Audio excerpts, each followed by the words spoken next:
Welcome to Fairfax Docks. Tonight, we're exploring the eerie story of Centralia, Pennsylvania. Unlike other channels that jump between locations, we focus on places where darkness takes root and never leaves. Once home to over 1,000 people, Centralia is now a ghost town, abandoned due to an underground coal fire that's been burning since 1962. This inferno has consumed coal seams, created sinkholes, and released toxic gases for over 60 years. Most residents evacuated in the 80s and 90s, but 5 people remain, living in defiance of the fire and danger. Beneath the town lies over 200 miles of abandoned coal mine tunnels, sites where miners perished in cave-ins, explosions, and gas leaks. And these tunnels? They're far from empty. Tonight we'll share 5 true accounts from urban explorers, photographers, and paranormal investigators who came to Centralia seeking something different and discovered that the fire isn't the only danger lurking underground. Subscribe and join us as we uncover the dark truth of Centralia. Alex Thornton had been exploring abandoned places for 6 years. At 31, he ran a popular urban exploration blog called Rust Belt Ruins, with a small but dedicated following. Unlike YouTubers who film themselves breaking into locations for views, Alex approached exploration with respect, documenting industrial decay, researching history, never vandalizing or stealing.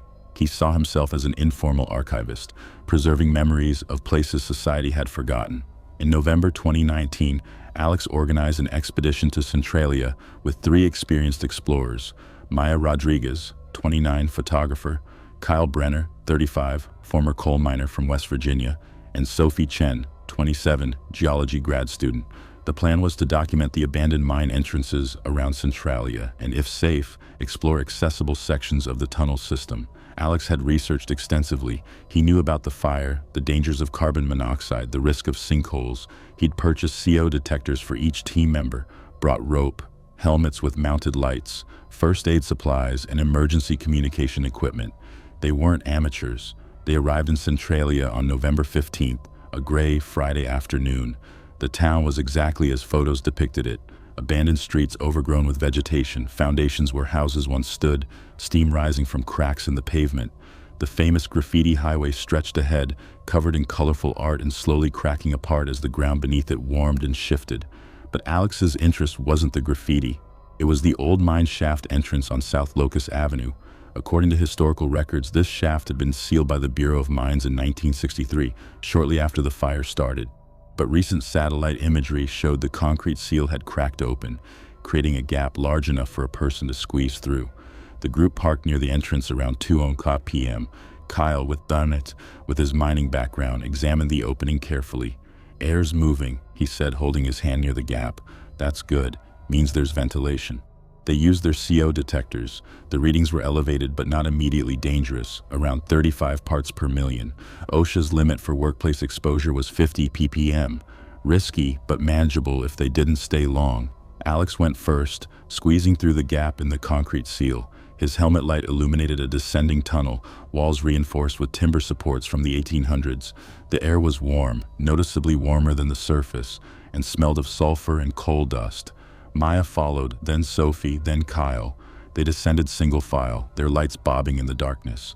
The tunnel sloped downward at about 15 degrees, carved directly into the anthracite seam. The walls were black, shiny with coal, occasionally marked with old mining equipment. Rusted picks, overturned ore carts. After 200 feet, the tunnel opened into a larger chamber. The ceiling rose to maybe 12 feet, supported by thick timber pillars. Kyle whistled softly. "This is a working chamber." Sophie ran her hand along the wall, her geologist's eye assessing the rock. Anthracite, highest grade coal, burns extremely hot and clean. Alex filmed everything, his camera capturing the eerie beauty of the abandoned mine. He asked. Kyle checked his GPS, about 80 feet below street level. Maya asked. Kyle pointed to a second tunnel descending from the far side of the chamber. Most of these mines went down 300, 400 feet, multiple levels. Alex checked his CO detector, 40 ppm, still manageable. "We go down one more level, documented it, then we head back up." They descended into the second tunnel. Behind them, the entrance chamber faded into darkness. None of them noticed the concrete seal sliding back into place, sealing them inside. The second tunnel was narrower, barely wide enough for one person.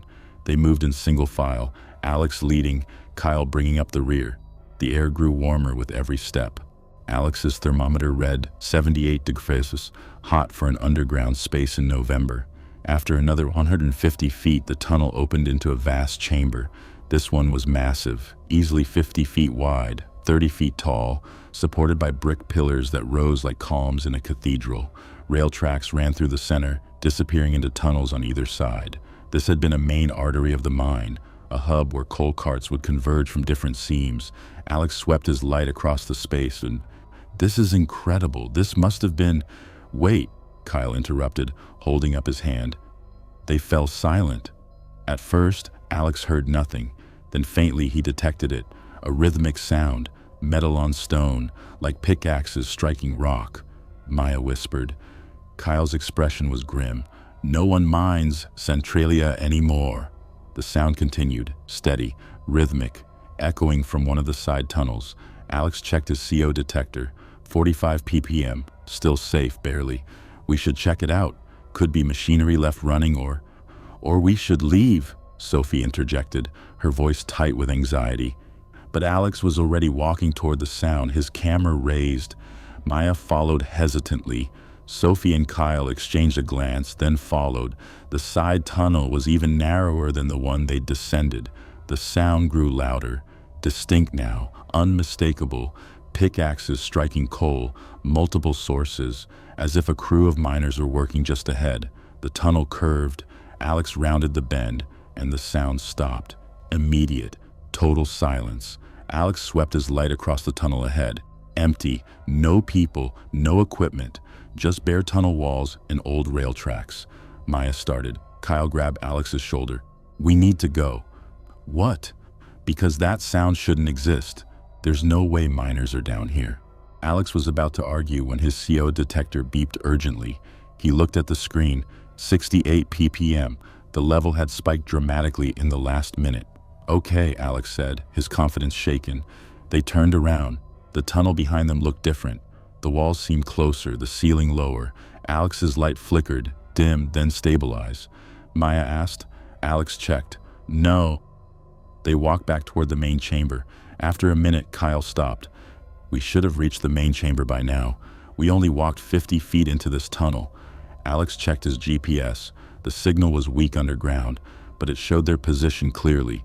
They were deeper than before. Somehow, walking back toward the entrance had taken them farther down. "That's impossible," Sophie said, but her voice lacked conviction. They kept walking. The tunnel seemed to stretch, elongating. Alex's sense of distance became distorted. Were they moving forward or backward, up or down? And then they heard it again.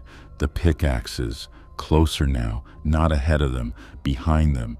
Alex spun around, his light cutting through the darkness. The tunnel was empty, but he could hear it clearly. Metal striking stone, the crunch of coal breaking, the scrape of shovels against rock.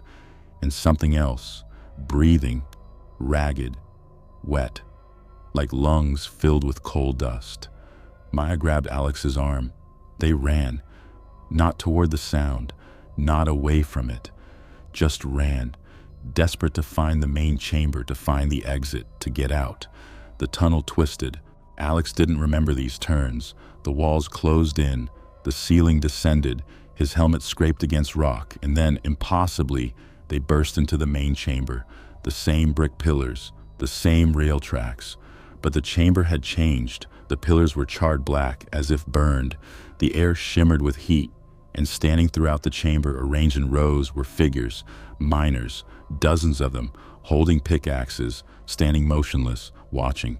Alex's light swept across the figures. They were solid, not translucent like ghosts in movies. They wore old mining clothes, canvas pants, heavy boots, suspenders, cloth caps.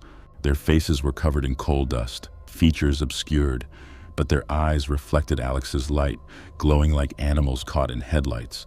Alex called out, his voice cracking. The figures didn't respond. They just stood there, pickaxes raised, as if frozen mid-swing. Kyle pulled out his own light, shining it across the chamber. There were at least 30 figures, maybe more in the shadows. "This isn't right," he whispered. Sophie asked, her hands shaking. One of the figures moved. It lowered its pickaxe slowly, the metal scraping against the stone floor. Then it took a step forward. The motion was jerky, unnatural, like a puppet being manipulated by an amateur. The other figures began to move, all of them, in unison, lowering pickaxes, taking steps forward, advancing on the group. Kyle shouted.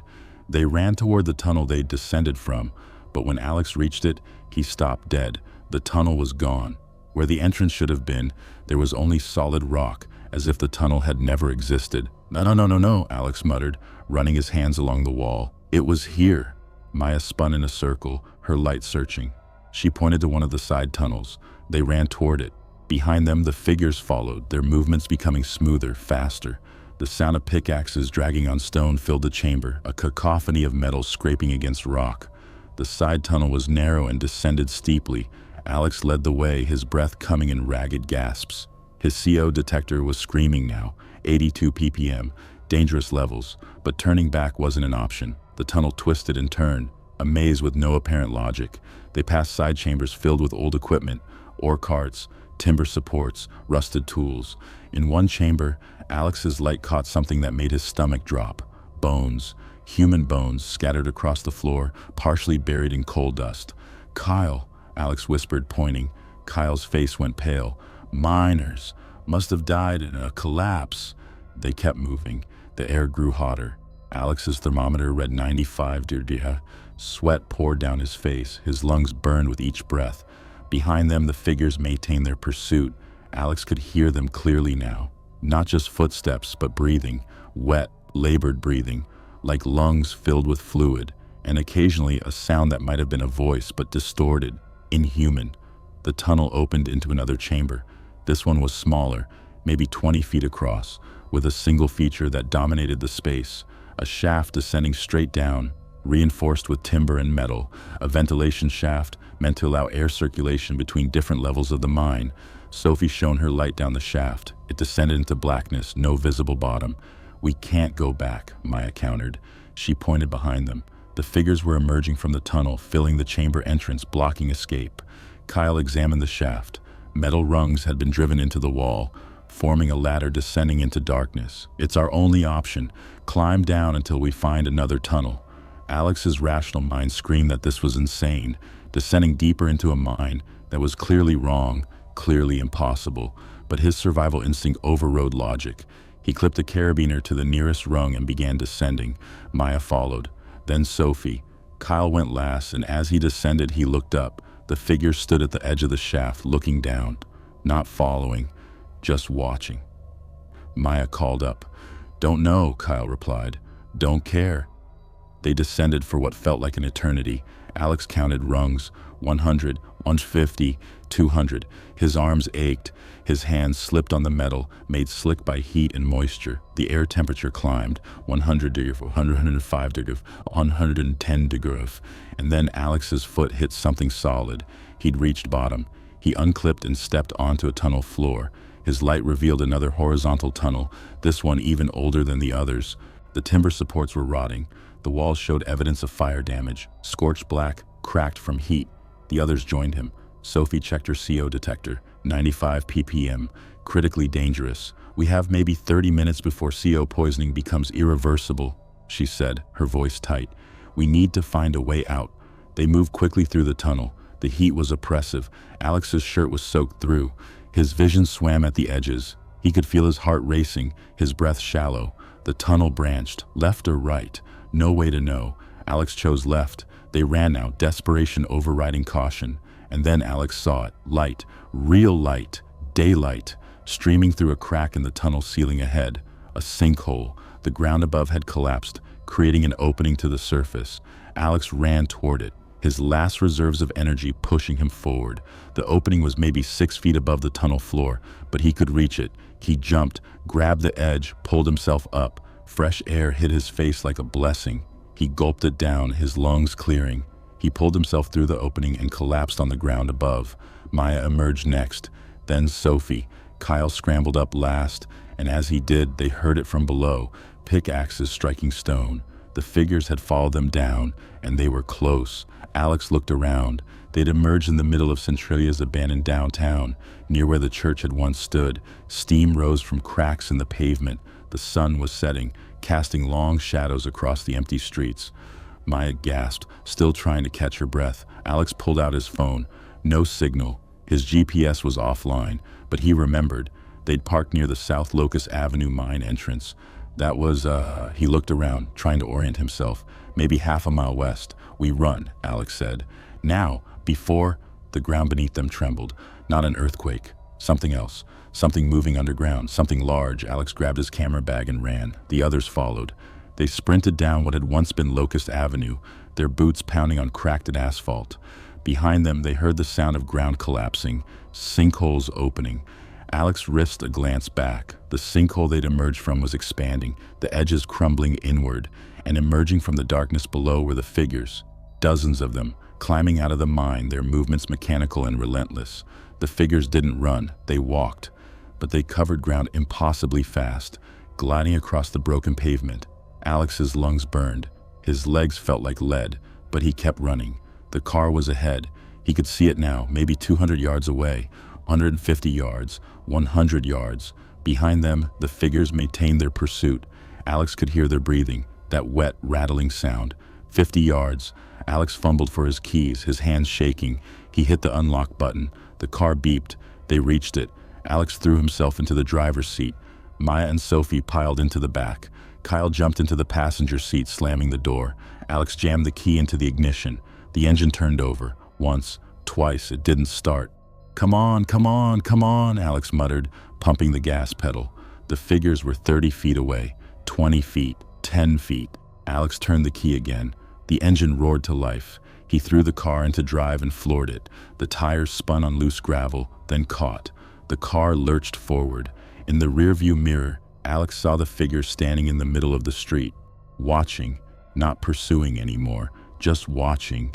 And then, slowly, they turned and walked back toward the mine entrance, descending into the earth one by one until they all disappeared. Alex didn't stop driving until they reached Bloomsburg, 20 miles away. He pulled into a gas station, parked, and sat with his hands gripping the steering wheel, unable to let go. None of them spoke for a long time. Finally, Maya broke the silence. Kyle stared out the window. "I've heard stories from old miners in West Virginia about things that live in deep mines, things that fed on miners who died in collapses or gas explosions." "That's folklore," Sophie said, but her voice lacked conviction. Kyle asked, "We just saw it." Alex pulled out his camera. His hands shook as he reviewed the footage. The descent into the mine, the main chamber, the figures standing with pickaxes. He found the moment when they'd first seen the figures and played it back. On the camera's small screen, the figures were visible, but distorted, flickering, like a video signal cutting in and out. And in the background audio, beneath the sound of their breathing and footsteps, Alex heard something else. Voices, dozens of voices, whispering in unison, "Stay, work, burn, stay, work." Alex ejected the memory card and threw it out the window. 3 days later, Alex received a call from a Pennsylvania state trooper. His blog had been flagged because he'd posted about planning to explore Centralia's mines. The trooper wanted to know if he'd gone through with it. "No," Alex lied. "Good," the trooper said, "because if you had, you'd be dead. The mine fire shifted last week, opened up new sinkholes. CO levels in some tunnels hit 500 ppm. After the call, Alex shut down his blog. He deleted his Urbex social media accounts. He sold his exploration gear. He never went back to Centralia. But 6 months later, Alex received a message from an unknown email address. The email contained a single photo attachment. Alex's hand trembled as he opened it. The photo showed the main chamber deep in the mine. In the center, arranged neatly on the ground, were 4 items: Alex's backup flashlight, Maya's lens cap, Sophie's field notebook, and Kyle's mining helmet. The items had been left in the chamber when they ran, but the photo had been taken recently. Alex could tell from the timestamp embedded in the file, which meant someone or something had gone back into the mine, collected their belongings, and photographed them. Alex never replied. He moved to Colorado, as far from Pennsylvania as he could get while staying in the continental U.S. But sometimes, late at night, he'd wake up to the sound of pickaxes striking stone, and when he'd check his phone, there'd be a new email waiting, always from the same unknown address. Later, Alex would learn about a photographer who documented the steam vents above Centralia and captured something impossible. He'd learn about a historian who'd researched the mine fire's origins and uncovered secrets that drove her insane. And he'd learn about the spelunker who descended into a different section of the tunnels and was never seen again. All of them in Centralia, all of them within a square mile of the old mine entrance, and all of them reported the same thing. Beneath the fire, something is waiting. Rachel Kim had been a thermal imaging specialist for 9 years, working primarily for insurance companies and building inspectors. At 33, she'd photographed thousands of structures, detecting heat loss, finding water leaks, identifying electrical problems invisible to the naked eye. But her real passion was artistic thermal photography, capturing the hidden heat signatures of the natural world, volcanoes in Hawaii, geothermal pools in Yellowstone, and in December 2019, she set her sights on Centralia, Pennsylvania. The underground coal fire had fascinated Rachel since she'd first learned about it in college. An inferno that had burned for nearly 60 years, invisible from the surface except for the steam vents that dotted the abandoned town. She imagined the thermal images would be stunning, plumes of superheated steam erupting from cracks in the earth, subsurface temperature gradients showing the fire's spread, the contrast between frozen December air and 1,000-degree heat rising from below. Rachel arrived in Centralia on December 19th, driving her van loaded with equipment, a Folklore T1040 thermal camera, top of the line, $30,000, a standard digital camera for reference photos, tripods, and recording equipment. The town was exactly as she'd seen in photos. Abandoned streets, graffiti-covered highway, steam rising like ghostly fingers from cracks in the pavement. She started at the famous graffiti highway, the abandoned section of Pennsylvania Route 61 that had been closed in 1993 when the heat from below caused the road to buckle and crack. The highway was now an unofficial art gallery, covered in spray-painted messages, drawings, and symbols. Rachel set up her thermal camera on a tripod, positioning it to capture a large steam vent 50 feet away. Through the thermal viewfinder, the world transformed into a color-coded heat map. The December air showed as deep blue and purple, maybe 35 degrees. The ground around the vent glowed orange and red, surface temperatures reaching 150, 180 degrees. And the steam itself? Bright yellow and white, indicating temperatures over 200 degrees. Rachel began shooting, capturing both thermal and standard images for comparison. She moved along the highway, documenting different vents, noting how the heat patterns differed. Some vents released steady plumes, others pulsed, like something breathing below. After an hour, Rachel noticed something odd in one of her thermal images. She had photographed a large fissure running across the road, a crack maybe 3 feet wide, releasing dense steam. But when she reviewed the thermal footage, she saw something inside the steam that shouldn't be there. A shape, humanoid, roughly 6 feet tall. The heat signature was distinct, approximately 650 degrees, far too cool to be part of the superheated vent, which registered at 900 degrees plus, but far too hot to be a living person, which would show as 98 degrees. Rachel assumed it was a sensor artifact. Thermal cameras sometimes generated false positives when imaging dense steam. She took another photo of the same vent. The shape was still there, and it had moved, shifted position within the steam, as if turning toward her camera. Rachel lowered the camera, her heart beginning to race. She looked at the vent with her naked eyes. Just steam, dense sulfurous steam rising from cracked asphalt. No shape, no figure. She raised the thermal camera again. Through the viewfinder, the figure was clearly visible, standing in the center of the steam plume, watching her. Rachel took a step back. This didn't make sense. Thermal cameras detected infrared radiation, heat. They didn't show shapes that weren't there. They didn't generate optical illusions. She switched to her standard digital camera and photographed the same vent. When she reviewed the image, it showed only steam, nothing else. Rachel looked through at her thermal camera again. The figure had moved closer to the edge of the vent. Its heat signature was increasing, now reading 720 degrees. As she watched, it raised one arm as if beckoning. Rachel packed up her equipment with shaking hands. This was wrong. Cameras didn't malfunction like this.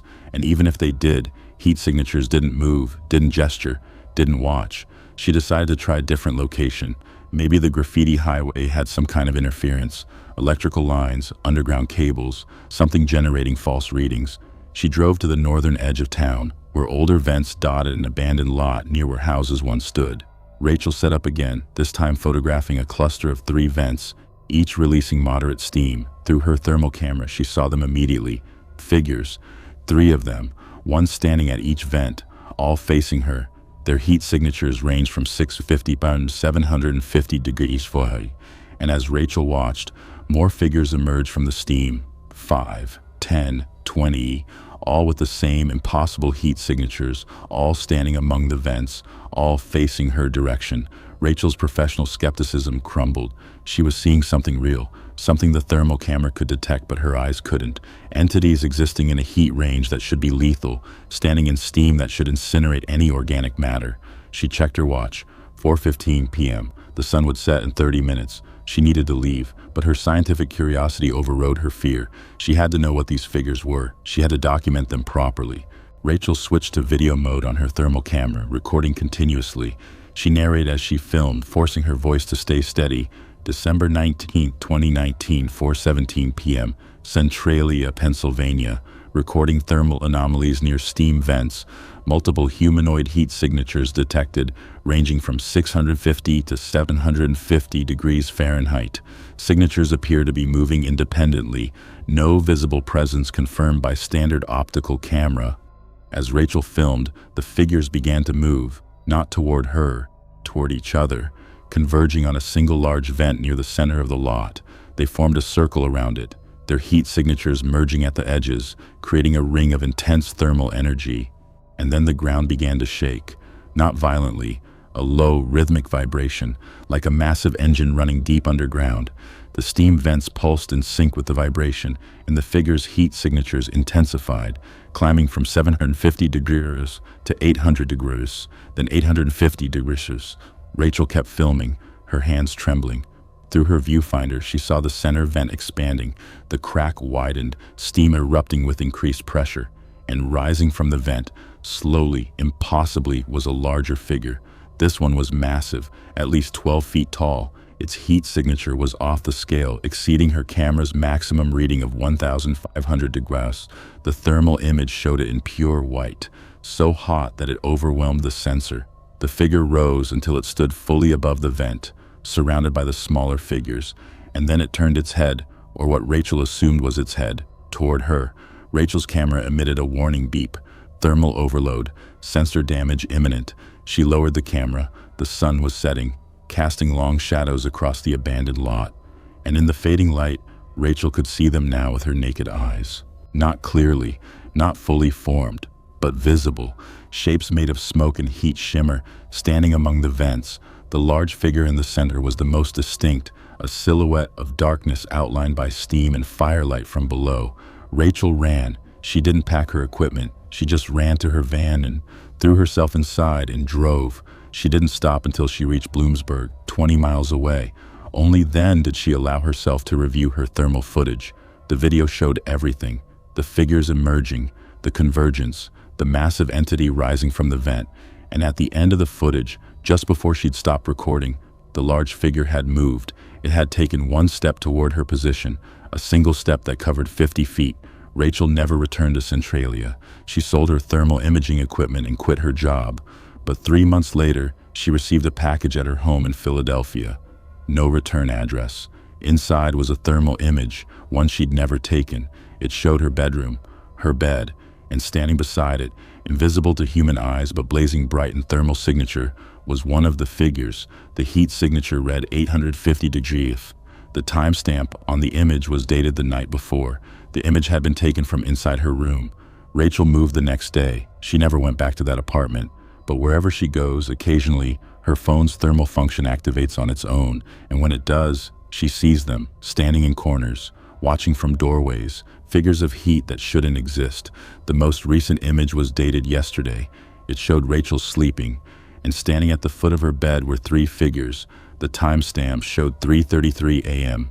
Rachel doesn't sleep anymore. Later, Rachel would learn about the urban explorers who'd gone into the mines, the historian who'd uncovered cult rituals, the paranormal investigator whose equipment recorded the future, and the spelunker who'd descended to level 7 and never returned. All of them in Centralia, all of them within the fire's reach, and all of them reported the same thing: the fire is not destroying, it's transforming, it's creating, it's spreading, and soon it will reach you too. Marcus Webb had been a car mechanic for 23 years, but he'd never seen anything like the 1967 Pontiac GTO that was delivered to his garage on a fog-shrouded October morning. The vehicle had been pulled from a sealed garage in Centralia's ash-covered ruins, a structure that somehow survived the underground fires that consumed most of the town. The car's owner, a nervous antiquities dealer named Gerald Simmons, claimed the GTO had belonged to Thomas Caldwell, Centralia's last remaining resident before the 2020 eminent domain action finally forced everyone out. Caldwell had died in 2019, and his estate was being liquidated. The car was worth potentially six figures if Marcus could restore it. "There's something you should know," Gerald said, his hands trembling as he signed the work order. Thomas claimed this car could hear him, said it responded to his voice, his mood. Nonsense, obviously, but I thought I should mention it. Marcus had laughed it off. He'd heard stranger claims from classic car owners who anthropomorphized their vehicles. People said their cars had personality all the time. It was just automotive enthusiasm mixed with nostalgia. The GTO sat in Marcus's workshop in Ashland, about 12 miles northeast of Centralia. He'd rented the space specifically for high-value restoration projects, climate-controlled, secure, equipped with a hydraulic lift and every tool a serious mechanic could need. For the first 3 days, the restoration proceeded normally. Marcus cataloged every component, photographed the original condition, and began the methodical process of disassembly. The engine was a 400 cubic inch V8 with factory ram air, rare and valuable. The interior was original burgundy leather, cracked but restorable. The paint was regimental red, dulled by decades but authentic. But on the fourth night, working late under the harsh fluorescent lights, Marcus noticed something odd. He was removing the carburetor when he heard it, a low, rhythmic sound, like breathing, slow, deliberate, coming from inside the car. He froze, wrench in hand, listening. The sound was unmistakable. Inhale, exhale, inhale, exhale, steady as a heartbeat. Marcus checked the ventilation system. Nothing. He examined the pneumatic tools, all off. He walked around the car, searching for an explanation. A leaking airline? Trapped gas escaping from somewhere? But when he pressed his ear against the hood, the breathing grew louder. It was coming from the engine bay itself. "You're losing it," he muttered to himself, straightening up. "Too many late nights." But the breathing didn't stop. Act 2. The call to adventure. Marcus tried to ignore it. He told himself it was an auditory illusion, the product of an exhausted mind and the ambient noise of an old building settling. He continued working, removing components, labeling everything with obsessive precision, but the breathing followed him. When he worked on the transmission, the breathing came from beneath the chassis. When he cleaned the interior, it emanated from the dashboard. When he stripped the paint from the driver's side door, it pulsed from inside the door panel itself. And it changed. At first it was slow and steady, but as Marcus disturbed more of the car, removing seats, disconnecting wiring, dismantling the dashboard, the breathing accelerated. It became ragged, agitated. On the seventh night, Marcus was alone in the workshop, pulling the engine from the car with a chain hoist, when the breathing suddenly stopped. The silence was worse than the sound. He stood frozen, holding the hoist control, staring at the exposed engine bay. Then the car spoke. "Why are you taking me apart?" The voice was wet, gurgling, as if coming from a throat filled with fluid. It seemed to rise from the hollow cavity where the engine had been, echoing in the empty metal shell. Marcus dropped the control. The chain jerked, and the engine swung wildly, crashing into a tool cabinet. He stumbled backward, heart hammering, telling himself he'd imagined it. Stress, exhaustion, carbon monoxide from the heating system. But then the radio turned on. The GTO's original AM radio, still mounted in the dashboard, despite the car being completely disassembled, crackled to life. No station, just static. But within that static, Marcus heard words. "Put me back together." He fled the workshop. He sat in his truck in the parking lot for 20 minutes, shaking, trying to rationalize what he'd heard. There had to be an explanation. A short in the electrical system, residual battery charge activating the radio, his mind filling in words where there were none. But when he returned to the workshop, every tool he'd used that night was arranged in a perfect circle around the GTO. Every single one. Wrenches, sockets, screwdrivers, pliers, all pointing toward the car like the spokes of a wheel. He hadn't arranged them. He knew he hadn't. Marcus called Gerald the next morning, demanding to know the car's real history. Gerald was evasive at first, but Marcus threatened to abandon the project. Finally, the dealer broke. Thomas Caldwell hadn't just owned the GTO, he'd lived in it. During Centralia's final years, as smoke and carbon monoxide drove residents away, Caldwell refused to leave. He converted the car into a mobile shelter, sleeping in the back seat, storing his possessions in the trunk. He'd parked it in a sealed garage with filters to keep out the toxic fumes. And he died in that garage, in that car, alone. The coroner estimated he'd been dead for 3 weeks before anyone found him. The car absorbed the fumes, Gerald said quietly. Decades of them. The metal, the upholstery, everything. It's saturated with gases from the underground fires. Sulfur, carbon monoxide, benzene. The car is literally toxic. But that didn't explain the breathing. It didn't explain the voice. Marcus should have quit. He should have returned the car and walked away. But he'd already accepted a $30,000 deposit, and he'd signed a contract. And despite everything, part of him was curious. Part of him wanted to know what the car would do next. That curiosity would nearly kill him. Marcus began researching Centralia's history, not just the fire, but the town itself. He learned that Centralia had been built on top of old coal mines, a labyrinth of tunnels stretching for miles beneath the streets. The 1962 fire started in an abandoned mine pit, and it had been burning ever since, spreading through the underground seams. But he also learned something else. In the 1890s, before modern mining equipment, cave-ins were common. At least 67 miners had died in Centralia's tunnels. Their bodies were never recovered. They were still down there, entombed in the earth, slowly consumed by heat and smoke. Thomas Caldwell's grandfather had been one of them. Marcus found the connection in a genealogy database. James Caldwell, age 29, lost in the 1894 Knox mine collapse. His body was sealed behind tons of rock when the rescue attempt was abandoned. He'd suffocated in the darkness alone, while rescuers tried to dig him out. Thomas had known. He'd grown up hearing the stories, his grandfather's ghost trapped underground, crying out for help. And when Thomas refused to leave Centralia, even as the fire made the town uninhabitable, he'd been trying to stay close to that grave. The car, Marcus realized, had been more than shelter. It had been a shrine, a way to remain connected to the dead. And now Thomas was part of it. That night, Marcus returned to the workshop with a plan. He'd spoken to a priest, a folklorist, and a paranormal investigator. The advice was consistent. Finish the restoration. Complete what Thomas had started. Give the car closure. Cars are vessels, the folklorist had said. They carry us, but they also carry memory, emotion, identity. If Thomas died in that car, his spirit might be bound to it. Restoring it, honoring it, might release him. Marcus worked through the night. He reassembled the engine, reconnecting every hose and wire with meticulous care. He rebuilt the transmission, replacing worn gears with precision parts.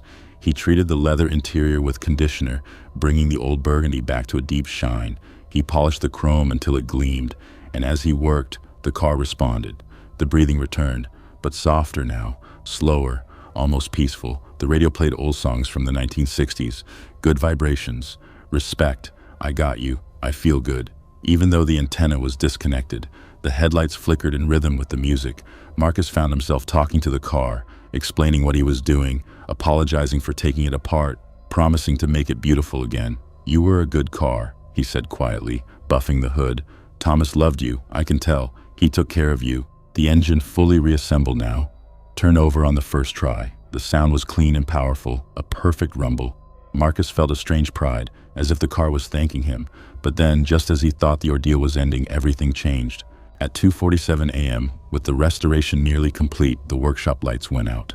Marcus stood in total darkness, the only illumination coming from the GTO's dashboard lights, which had turned on by themselves. The gauges glowed an eerie red. The radio hissed with static, and then the car's voice returned. But this time, it wasn't Thomas. You woke us. The voice was different, deeper, layered, as if multiple people were speaking at once. It echoed through the workshop, coming not just from the car, but from the walls, the floor, the air itself. The temperature plummeted. Marcus's breath misted in front of his face. Frost spread across the windows, and from beneath the car, smoke began to rise, thick, acrid, smelling of sulfur and burnt coal. The underground fire. It had followed the car. Marcus ran for the door, but it wouldn't open.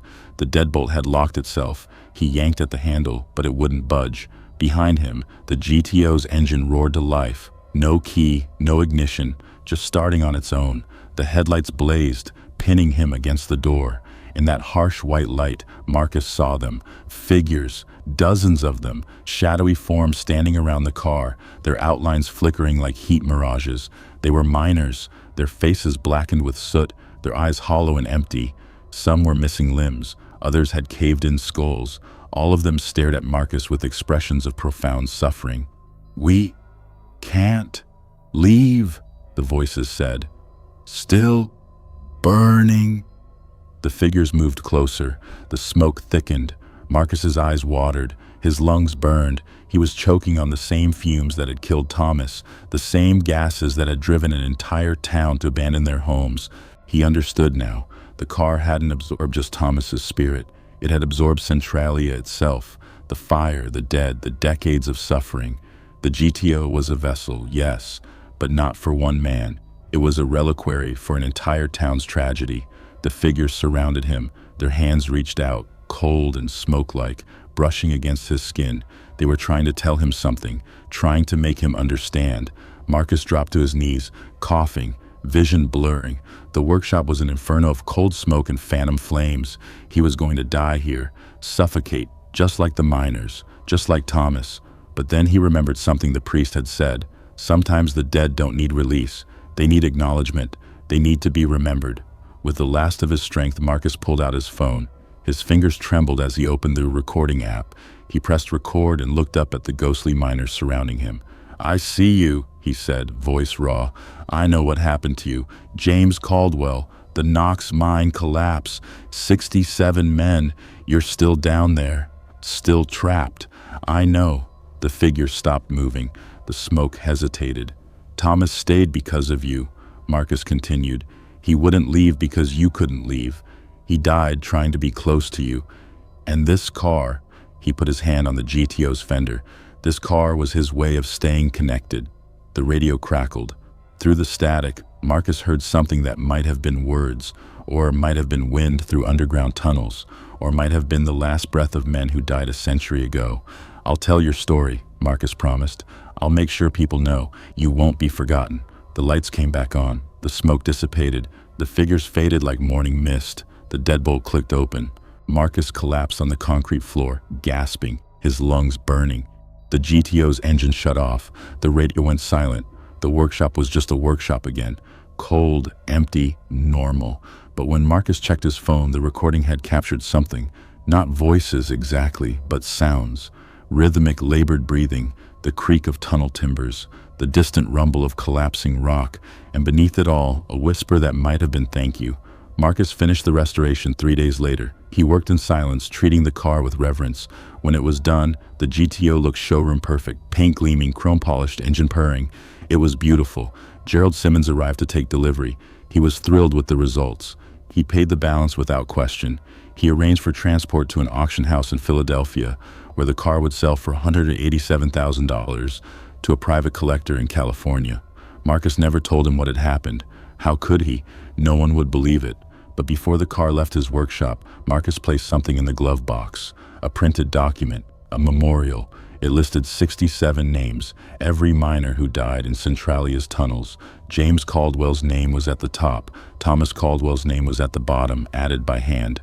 For those who couldn't leave, the inscription read, "May this car carry your memory." The GTO left Pennsylvania on a flatbed truck. Marcus watched it go, feeling a strange mixture of relief and sadness. He'd saved the car. Maybe he'd even saved Thomas's spirit. But he knew the dead miners were still down there, beneath Centralia, burning in the endless fire. 3 weeks later, Marcus received an email from the California collector. The GTO had been delivered successfully. It ran perfectly. But there was one odd detail. The radio kept turning on by itself, always tuning to static. And sometimes, late at night, the owner swore he could hear breathing coming from inside the car. Marcus replied with a single sentence, "That's just the car remembering." He never accepted another restoration project from Centralia. Some memories, he realized, should stay buried, but on quiet nights in his workshop, when he was alone with his tools and his thoughts, Marcus would sometimes hear it, faint and distant, carried on the air like a ghost, the sound of an engine idling, and beneath it, the slow, steady breathing of men who died in the dark. Elena Vasquez had spent 8 years as a professional genealogist, helping clients trace their family trees through birth certificates, census records, and immigration documents. Her work was meticulous, methodical, and usually straightforward, but the request that came in April 2023 was different. A client named Sarah Jennings wanted to trace her family's roots in Centralia, Pennsylvania. Her great-grandmother, Margaret O'Brien, had lived there in the 1940s before moving to Ohio. Sarah wanted to know more about Margaret's life before the move, specifically what had driven her to leave so suddenly in 1947. "My grandmother would never talk about Centralia," Sarah wrote in her initial email. "She called it the town that eats its children. I need to know what she meant." Elena accepted the job. Centralia's records were notoriously difficult to access. Most municipal documents had been relocated when the town was evacuated, scattered across county archives and historical societies. But Elena had worked with fragmented records before. She was confident she could find something. Her research began at the Columbia County Historical Society in Bloomsburg, where she requested access to Centralia's vital records from the 1940s. The archivist, an elderly man named Howard Walsh, was hesitant. "Those records are problematic," he said carefully. "We keep them separate from the main collection. They're stored in a climate-controlled vault. You'll need to review them on site, and you can't photograph them." "Why not?" Elena asked. Howard didn't answer directly. "You'll understand when you see them." The vault was in the basement, a windowless room with concrete walls and a heavy steel door. The temperature was a constant 60 degrees. The air smelled of old paper and something else, something faintly chemical that Elena couldn't identify. Howard unlocked the door and led her inside. Rows of metal shelves held acid-free boxes, each labeled with dates and document types. He pulled down 3 boxes labeled Centralia Birth Records, 1940-1949, and set them on a small table. "You have 2 hours," he said. "Don't try to take anything out of this room." Then he left, and the heavy door swung shut behind him. Elena opened the first box. Inside were birth certificates, dozens of them, printed on yellowed paper, filled out in neat cursive handwriting. She scanned through them quickly, looking for Margaret O'Brien's name. She found it on the 18th document. Margaret O'Brien, born March 12, 1925, to Patrick and Nora O'Brien. Mother's occupation, homemaker. Father's occupation, coal miner. Standard information, nothing unusual. But as Elena continued through the box, she noticed something strange. Every 5th or 6th birth certificate had a small notation in the bottom right corner, written in faint pencil, Mark II. She'd never seen that kind of marking on vital records before. It wasn't an official seal or registrar's note. It looked like someone had added it later, after the original document was filed. Elena pulled out her notebook and began making a list. Out of 43 birth certificates in the first box, 12 had the Mark II notation. All of them were for children born between 1940 and 1944. All of them were born in Centralia Hospital, delivered by the same physician, Dr. Edmund Cross. She opened the second box. More birth certificates, more P Mark II notations. By the time she reached the third box, Elena had counted 37 marked documents, and then she found something that made her stop breathing. A death certificate filed out of sequence among the births. Name Thomas O'Brien. Born June 3, 1946. Died June 3, 1946. Cause of death, stillborn. Thomas O'Brien, Margaret's son, Sarah's great-uncle. But according to the family history Sarah had provided, Margaret only had one child, Sarah's grandmother, born in 1948 after the move to Ohio. There was no mention of a stillborn child. Elena kept reading. The death certificate included a physician's note, handwritten in spidery script. Infant exhibited bilateral developmental anomalies consistent with extreme teratogenic exposure. Recommend immediate cremation and disposal. Do not release remains to family. Mark II protocol observed. Mark II protocol. What the hell was that? Elena's 2 hours were up, but she wasn't finished. She asked Howard for more time. He refused. "Those records have been reviewed enough," he said firmly. "I shouldn't have let you see them in the first place." "What's the Mark II protocol?" Elena demanded.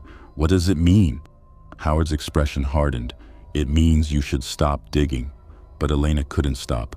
She was a researcher by nature, trained to follow evidence wherever it led, and the evidence was leading somewhere dark. She spent the next week searching digital archives, obituary databases, and newspaper microfilm. She found scattered references to Centralia in the 1940s, articles about the coal industry, union strikes, rationing during World War II, but nothing about unusual birth defects, nothing about a Mark II protocol. Then she found it, a single paragraph buried in a 1947 issue of the Ashland Daily News. Centralia Hospital investigation closed. Health officials have concluded their inquiry into allegations of improper medical practices at Centralia Hospital. Dr. Edmund Cross, chief obstetrician, was cleared of all charges. County Health Director Roger Dalton stated that unfortunate but natural variations in infant development were responsible for the concerns raised by several local families. The matter is now considered closed. Improper medical practices, infant development concerns. The article was deliberately vague, but Elena could read between the lines. Something had happened at that hospital, something bad enough to warrant an investigation. She needed to see more records, but the Historical Society had cut off her access, so she tried a different approach. She contacted surviving relatives of the families listed on those birth certificates. Most didn't respond. A few sent brief, dismissive replies, but one woman, Catherine Mills, age 91, agreed to speak with her by phone. "You're asking about the marked babies," Catherine said quietly. "I wondered if anyone would ever come asking." Elena's pulse quickened. "You know about them?" "My brother was one of them, born in 1942. He lived 3 days. My mother never spoke about him, but I saw his body before they took him away. He wasn't right." "What do you mean?" Catherine was silent for a long moment. When she spoke again, her voice was barely a whisper. "He had too many fingers, and his eyes, they didn't look human. The doctor said it was because of the coal dust, mothers breathing it in while pregnant. But it wasn't just the dust. What was it? The gas from the old mines. It was leaking up through the ground even back then, years before the big fire started. Carbon monoxide, sulfur, things that don't have names. People were breathing it every day, and it was changing their children. The hospital knew, Dr. Cross knew, but they kept it quiet because the coal company didn't want to panic." Elena felt a chill. "How many babies were affected?" "Dozens," Catherine said. "Maybe more. The ones that survived. Some families kept them hidden. Others gave them up. There was a place, they said, deep in the old mines. A place where they took the ones who couldn't be fixed. A place in the mines? An old chamber sealed off. I don't know if it's true, but my mother said Dr. Cross took them there, told the families their babies were stillborn, but really he was hiding them, keeping them in the dark where no one would see." The line went silent. Elena thought Catherine had hung up, but then the old woman spoke one more time, her voice trembling. "Don't go to Centralia. Don't go looking for that place. Some things should stay buried." But Elena was already packing her research bag. She had to know. She had to see. Centralia was a ghost town in every sense of the word. Smoke rose from cracks in the buckled pavement. Graffiti covered the few structures still standing. The famous abandoned highway, Route 61, closed in 1993, stretched ahead of Elena like a scar through the earth, its asphalt fractured and overgrown with weeds. She'd driven here from Bloomsburg, a 40-minute trip through rolling Pennsylvania hills. Now, standing at the edge of the ruined town, she felt a profound sense of wrongness. The air smelled of sulfur and ash. The ground was warm beneath her feet. Even though it was only 60 degrees outside, this place was still burning. Elena had brought a map, an old survey diagram she'd found in the county archives, showing the layout of Centralia's coal mines. The tunnels snaked beneath the entire town, a maze of shafts and chambers that had been dug by hand over 100 years ago. According to Catherine Mills, the sealed chamber was in the northern section, near the old Oddfellows Cemetery.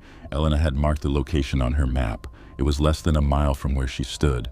She walked through the ruins, past the empty lots where homes once stood, past the skeletal frame of the old church. She passed the cemetery, where graves were slowly being swallowed by the shifting earth, headstones tilting at odd angles. And then she found it, a rusted metal door set into the hillside, half hidden by overgrown brush. It was locked with a chain and padlock, but the metal was corroded and brittle. Elena had brought bolt cutters. She snapped the chain easily. The door groaned as she pulled it open. Beyond was darkness, a tunnel sloping downward into the earth, its walls lined with rotting wooden beams. The air that rushed out was hot and fetid, smelling of smoke and something organic, something decayed. Elena turned on her flashlight. The beam cut through the darkness, illuminating a narrow passage barely wide enough for one person. Old mining equipment lay scattered on the ground, rusted pickaxes, broken lanterns, coils of wire. She descended. The tunnel went deeper than she expected, sloping steeply downward. The heat increased. Sweat soaked through her shirt. Her flashlight beam trembled in her hand. After 10 minutes of walking, she reached a junction, a place where 3 tunnels met. On the wall, someone had spray-painted an arrow pointing to the right, along with a single word: nursery. Elena's breath caught. This was it. She followed the arrow. The tunnel opened into a larger chamber, a natural cavity in the rock, perhaps 20 feet across. And in that chamber, she saw them. Cribs, dozens of rusted metal cribs arranged in rows. Most were empty, but some still contained bundles of cloth, small and still. Elena approached the nearest crib. Her hands shook as she pulled back the fabric. Inside was a tiny skeleton, infant-sized. But the bones were wrong. The skull was elongated, the jaw too large, the rib cage was asymmetrical, and the hands, there were 7 fingers on each hand, each digit ending in a blackened, claw-like bone. She stepped back, her stomach heaving, but she forced herself to look at the others. Each crib held a similar horror. Deformed skeletons, mummified remains, evidence of births that should never have been. On the far wall, she found a metal plaque, tarnished but still legible. Centralia Hospital Auxiliary Care Facility, marked on 2 protocols. Dr. Edmund Cross, Director, 1940 to 1947. This wasn't a burial site. It was a nursery, a place where the deformed children had been kept alive, hidden from the world, tended by doctors who documented their existence but never acknowledged it publicly. Elena felt a scream building in her throat, but before she could release it, she heard something behind her. Footsteps, slow, deliberate, coming from the tunnel she'd just descended. Elena spun around, her flashlight beam slashing across the darkness. The footsteps stopped. For a moment, there was only silence, heavy, oppressive, broken only by the distant rumble of the underground fire. Then a voice spoke from the shadows. "You shouldn't be here." The figure stepped into the light. It was an old man, perhaps 80, dressed in filthy clothes that might have once been a doctor's coat. His face was gaunt, his eyes sunken, his hands were blackened with soot. Elena recognized him from the photographs she'd found in the archives. Dr. Edmund Cross, but that was impossible. According to the records, Cross had died in 1978. "You're not real," Elena whispered. "You're dead." The figure smiled, a horrible, broken expression. "Dead? Perhaps, but this place doesn't let go. Not of me, not of them." He gestured toward the cribs. "Not of you, now that you've seen." Elena backed toward the chamber's entrance, but the figure moved to block her path. He was surprisingly fast for an old man, or whatever he was. "They told me to hide the evidence, but they," Cross said, his voice crackling like burning paper. "The company, the county, the hospital board. Too many questions, too many deformities. Bad for business, bad for morale. So I brought them here, kept them alive as long as I could, studied them, tried to understand what the gas was doing." "You left them to die in the dark," Elena said, her voice shaking with rage. "I gave them care," Cross shouted, his face twisting with anguish. "More than their families would have. Do you know what happens when a mother sees a child like that? She rejects it. She calls it a monster. I saved them from that cruelty. I gave them a place where they could exist without being judged. You tortured them. I documented them. I preserved them. Science requires sacrifice, girl. Someone had to record what was happening, or it all would have been forgotten. And now," he gestured around the chamber, "now I'm the only one left who remembers, the only one who tends to them." Elena realized he wasn't alone. In the shadows beyond the cribs, she saw more figures, small ones, moving. The mummified remains weren't entirely still. They were shifting, their desiccated limbs twitching, their hollow eye sockets turning toward her.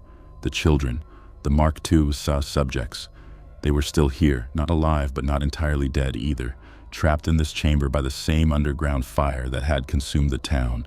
"Join us," Cross said softly. "You've seen the truth. You can't leave now. You have to help me tend to them, forever." The figures moved closer. Elena could hear them now, soft whispering sounds like wind through dried leaves. They were reaching for her with their misshapen hands. She ran. She bolted past Cross, shoving him aside, and sprinted back into the tunnel. The flashlight beam bounced wildly. Behind her, she heard the footsteps multiplying. Not just Cross, but dozens of them. The entire nursery mobilizing to pursue her. The tunnel seemed longer than before, twisting in ways she didn't remember. She passed junctions she hadn't seen on the way in. The heat intensified. Smoke filled the passage, making it hard to breathe. Elena's lungs burned. Her legs screamed, but she kept running because she could hear them behind her, the scrape of bone on stone, the wet whisper of voices calling her name. She burst through a side passage and found herself in a different chamber, larger than the first. This one was filled with filing cabinets, hundreds of them, stretching back into the darkness. Each drawer was labeled with dates, 1940, 1941, 1942, the records, all of them, everything Dr. Cross had documented about the Mark II subjects, birth weights, measurements, developmental milestones, autopsy notes, decades of hidden data. Elena grabbed a handful of files from the nearest cabinet. If she couldn't escape, at least she could take the evidence with her, let the world know what had happened here. But as she stuffed papers into her bag, she felt a hand on her shoulder, cold, skeletal. She spun around and found herself face to face with one of the children, a small twisted thing with an oversized skull and hollow eyes. It opened its mouth and smoke poured out. "Stay," it whispered. "Remember us." Elena screamed. She swung her flashlight like a weapon, striking the figure. It crumbled, dissolving into ash and bone fragments. But more were coming, dozens of them emerging from the shadows. She turned and ran again, clutching the stolen files, following a tunnel that sloped upward. The smoke grew thicker. The heat became unbearable. But ahead she saw it, a faint glow, daylight.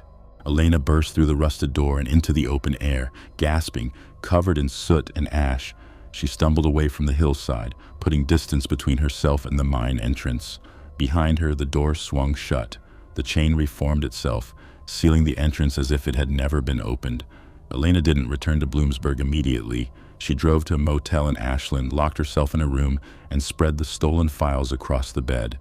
There were 23 documents, case files for Mark II subjects, complete with photographs.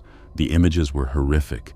Infants with malformed limbs, oversized heads, eyes that didn't match, but they were also deeply human. They had names, families, birth dates.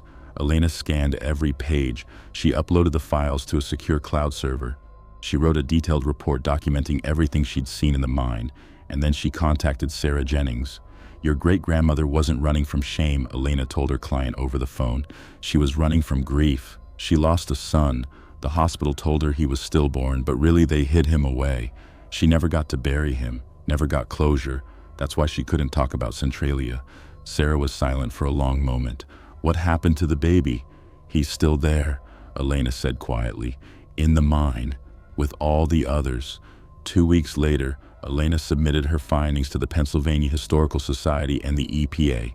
She included the files, her photographs of the chamber, and testimony from Catherine Mills. She demanded an official investigation. The response was swift and bureaucratic. Insufficient evidence to warrant excavation. The site poses significant safety risks due to ongoing underground combustion. Matter closed.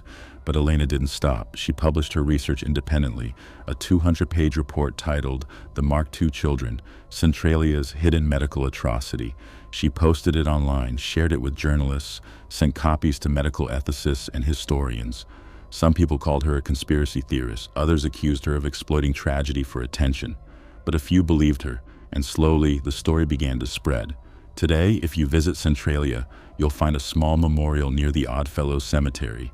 It's unofficial, just a wooden sign erected by activists, bearing the names of 37 children who died between 1940 and 1947. At the bottom, an inscription reads, "For the ones hidden in darkness, may you finally rest in light." Elena visits once a year. She brings flowers.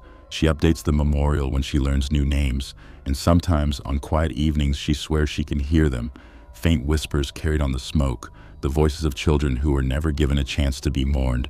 The mine entrance is still sealed, the files are still disputed, the truth is still buried, but Elena keeps digging, because someone has to remember, someone has to ensure that the Mark II children are not forgotten. And on cold nights, when the wind blows through Centralia's ruins, you can still hear it, the sound of babies crying, deep underground, where the fire never stops burning. Tyler Rodriguez had explored 37 abandoned locations in 3 years. Factories, hospitals, prisons, churches. He'd climbed through broken windows, navigated crumbling staircases, and photographed decay in all its forms. His YouTube channel, Forgotten Spaces, had 127,000 subscribers who watched him document the beautiful desolation of forgotten places, but he'd never explored Centralia. The town had been on his list for years, but timing and logistics kept interfering. Now, in November 2023, he finally had the opportunity. He'd driven from Brooklyn to Pennsylvania specifically for this shoot. His gear was packed: DSLR camera, GoPro, spare batteries, respirator mask, climbing rope, first aid kit. He arrived at dawn, parking his van at the edge of the ruined town. The landscape was otherworldly: buckled pavement, skeletal trees, wisps of smoke rising from fissures in the ground. The famous graffiti highway stretched before him, covered in colorful tags and messages. It was both beautiful and profoundly sad. Tyler spent the first hour filming above ground, capturing wide shots of the ruins, close-ups of the smoking ground, time-lapses of the shifting fog. His drone camera soared over the abandoned streets, revealing the full extent of the devastation. This was going to be an incredible video, but the real prize was underground. Taylor had researched Centralia's mine system extensively. He knew the main entrances were sealed, but there were dozens of smaller access points: ventilation shafts, drainage tunnels, old exploratory digs. He'd marked 3 potential entry points on his GPS. The first 2 were dead ends, collapsed or filled with debris, but the third, hidden in a ravine near the old rail yard, was open. It was a narrow shaft, barely 3 feet across, descending vertically into the earth. A rusty ladder was bolted to one wall. Tyler activated his GoPro, mounted on his chest harness, and spoke to the camera. "All right, folks, this is it. I'm about to descend into the Centralia mine system, one of the most dangerous abandoned places in America. The fire below has been burning since 1962. The tunnels are filled with toxic gases, but I've got my respirator, my sensors, and a solid exit plan. Let's see what's down there." He began his descent. The ladder creaked under his weight. After 30 feet, his boots touched solid ground. He was in a horizontal tunnel, about 6 feet high and 5 feet wide, supported by rotting wooden beams. The air was warm and smelled of sulfur. Tyler checked his gas sensor: carbon monoxide, 12 ppm, elevated but not immediately dangerous. He had time to explore. He moved deeper into the tunnel, his flashlight beam cutting through the darkness. The walls were black with soot. Decades-old mining equipment lay scattered: rusted pickaxes, broken carts, coils of cable. The heat increased with every step. After 10 minutes of walking, Tyler reached a junction. 3 tunnels branched off in different directions. He pulled out his compass. North led toward the old town center. East descended further. West appeared to slope upward, possibly leading to another exit. He chose east, deeper. The tunnel narrowed. Tyler had to crouch to move forward. The heat became oppressive. Sweat soaked through his shirt. His respirator mask fogged up, forcing him to wipe the lenses every few minutes. And then he saw it. A faint orange glow ahead, pulsing like a heartbeat. Tyler's pulse quickened. This was it, the underground fire. He'd read about it, seen distant photos, but no one had footage this close. This would be the centerpiece of his video. He advanced toward the glow, camera rolling. The tunnel opened into a vast cavern, perhaps 50 feet across, and in the center, visible through a collapsed section of floor, was the fire. It wasn't flames in the traditional sense. It was a deep, smoldering heat, glowing coal seams and pockets of molten rock, radiating intense warmth that made the air shimmer. The ground itself was burning, a slow combustion that had persisted for over 60 years. Tyler filmed from a safe distance, his camera capturing the eerie orange glow. This was better than he'd imagined. His subscribers were going to lose their minds, but as he panned the camera across the cavern, he noticed something strange. On the far wall, partially obscured by shadows, were markings, not natural formations or mining notations. These looked deliberate, almost artistic. Tyler crossed the cavern carefully, testing each step to ensure the ground was stable. The heat was intense but bearable. He reached the wall and examined the markings up close. They were handprints, hundreds of them, pressed into the soot-covered stone layer upon layer, some small enough to be children's hands. They covered an area about 20 feet wide and 10 feet high.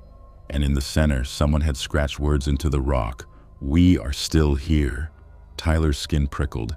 This wasn't graffiti from urban explorers. The markings were old, decades old, judging by the wear. Who had made them? and why. He filmed the wall thoroughly, capturing every detail. Then he noticed something else, a passage leading off from the cavern, hidden behind a collapsed beam. It was narrow, barely wide enough to squeeze through, but Tyler could see light on the other side. Not firelight, but something artificial. Flashlight beams. Someone else was down here. Tyler called out, "Hello, anyone there?" No response, but the light moved, shadows shifting, as if whoever held the flashlight had turned away. Against his better judgment, Tyler squeezed through the gap. The passage was claustrophobic, the walls pressing in on both sides. His camera harness scraped against the rock. After 20 feet, the passage opened into another chamber. This one was different. It looked lived in. There were remnants of furniture, a makeshift table built from mined timbers, a rusted cot frame, empty food cans stacked in a corner. Someone had camped here, recently, based on the condition of the materials. On the table was a notebook, its pages yellowed and brittle. Tyler opened it carefully. The handwriting was shaky, barely legible. Day 47. The fire grows louder. I can hear it speaking now, words in the crackling flames. It knows my name. It knows what I did. Day 52. They come at night, the ones who died in the old collapse. I see their faces in the smoke. They want me to join them. I tell them I'm not ready. Day 60. I understand now. Centralia doesn't burn to destroy. It burns to preserve. Everyone who dies here becomes part of the fire. We don't leave. We never leave. The final entry, dated 3 weeks earlier. I'm going deeper. There's a place the old miners used to talk about, the heart of the fire, where the heat is so intense that time stops. If I can reach it, maybe I can finally rest. Or maybe I'll burn forever. Either way, I won't be alone. Tyler's hands trembled as he closed the notebook. This wasn't just an exploration log. This was a suicide note. He heard a sound behind him, a scrape of boots on stone. Tyler spun around, his flashlight beam slashing across the chamber. There in the entrance he had just come through stood a figure. It was a man, middle-aged, dressed in filthy clothes. His face was gaunt, his eyes hollow, but what terrified Tyler most was his skin. It was blackened, cracked, like charred wood. Smoke rose from his shoulders. The man smiled. "You shouldn't have come here." Then he turned and walked back into the passage, vanishing into the darkness. Tyler's instincts screamed at him to run, but he was a documentarian. His entire channel was built on investigating the unknown, and whatever he'd just seen, hallucination, squatter, something worse, it needed to be recorded. He followed the figure. The passage twisted downward, descending deeper into the mine system. The heat intensified. Tyler's gas sensor began beeping. Carbon monoxide levels were rising past safe thresholds. He adjusted his respirator, ensuring a tight seal. The tunnel opened into a series of interconnected chambers, each one hotter than the last. And in those chambers, Tyler saw more evidence of habitation, not recent but old, decades old. There were names carved into the walls, dates ranging from the 1960s to the 1990s, makeshift beds, personal items, a wedding ring, a child's toy, a pair of glasses. People had lived down here, hidden from the world, trapped by the fire. Tyler's camera captured everything, but his hands were shaking. This wasn't just urban exploration anymore. This was something else, a mass grave, a preserved nightmare. He found another notebook, this one more recent. The handwriting was different, neat and precise. I came to Centralia to die. My family thinks I'm hiking in the Rockies, but really I'm here in the tunnels, waiting for the fire to take me. I'm not brave enough to do it myself, so I'll let the smoke and heat do it for me. It's peaceful down here, quiet. No one judges you, no one asks why. Tyler felt sick. How many people had come here to end their lives? How many bodies were buried in these tunnels, slowly consumed by the eternal fire? He heard footsteps again. Boom, began. Multiple sets this time, coming from different directions. Tyler spun around, his flashlight cutting through the darkness. He saw them, figures, dozens of them, emerging from side passages. Men, women, even children, all with that same charred smoke-rising appearance. They surrounded him, moving slowly, deliberately. Tyler raised his camera, filming compulsively even as fear gripped him. "Who are you?" he asked, his voice cracking. "What do you want?"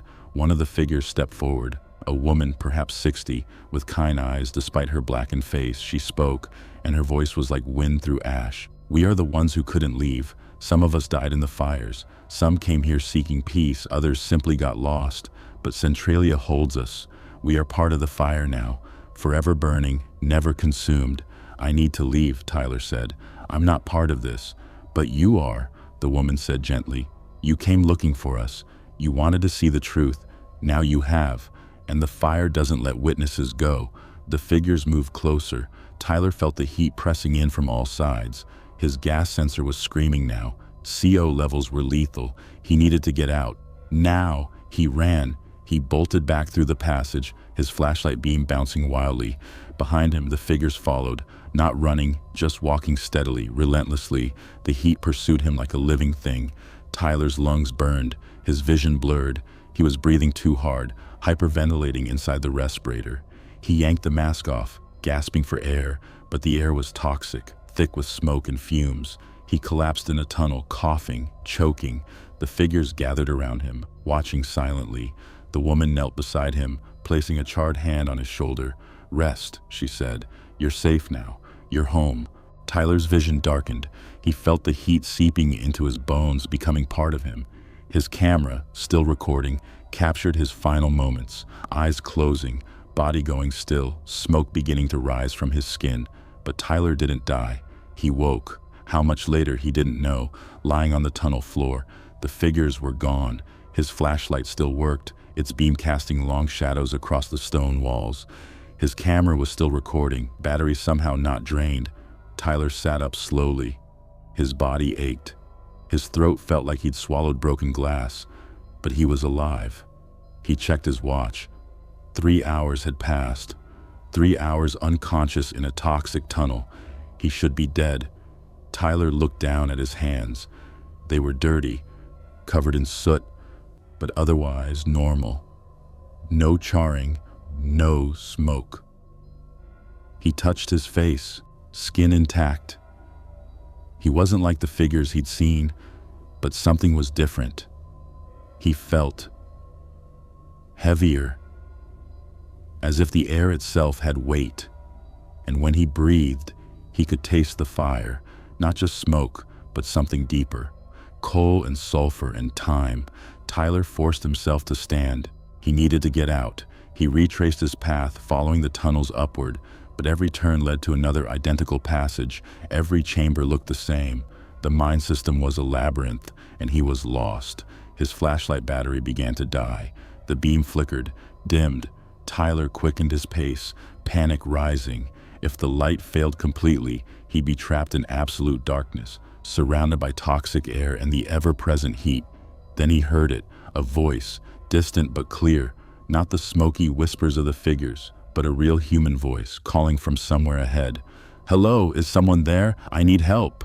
Tyler ran toward the sound.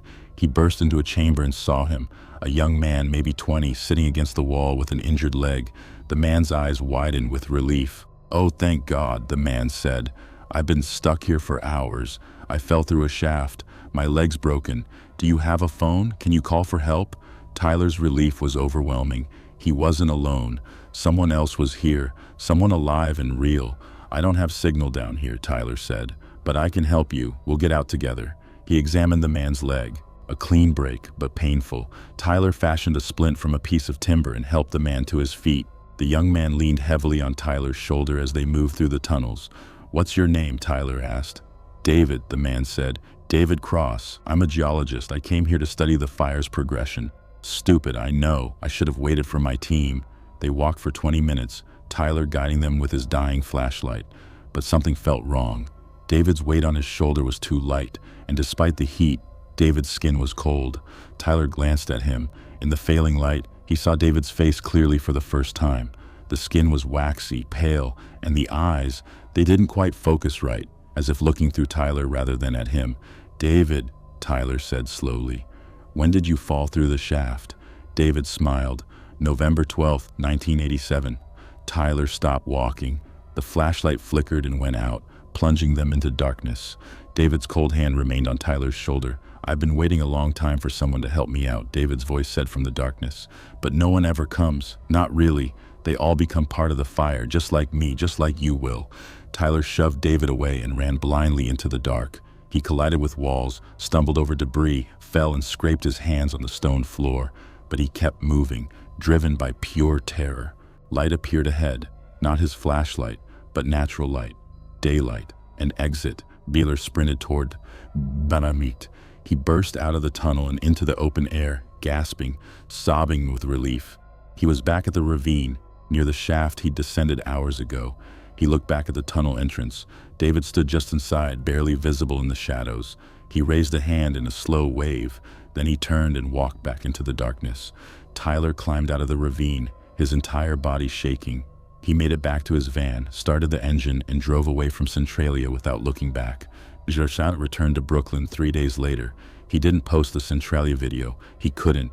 Every time he reviewed the footage, he saw things his eyes had missed in the moment. Faces in the smoke, figures standing in the background, shadows moving independently, and the audio. When he listened closely, he heard voices, dozens of them layered beneath the ambient sound of the tunnel.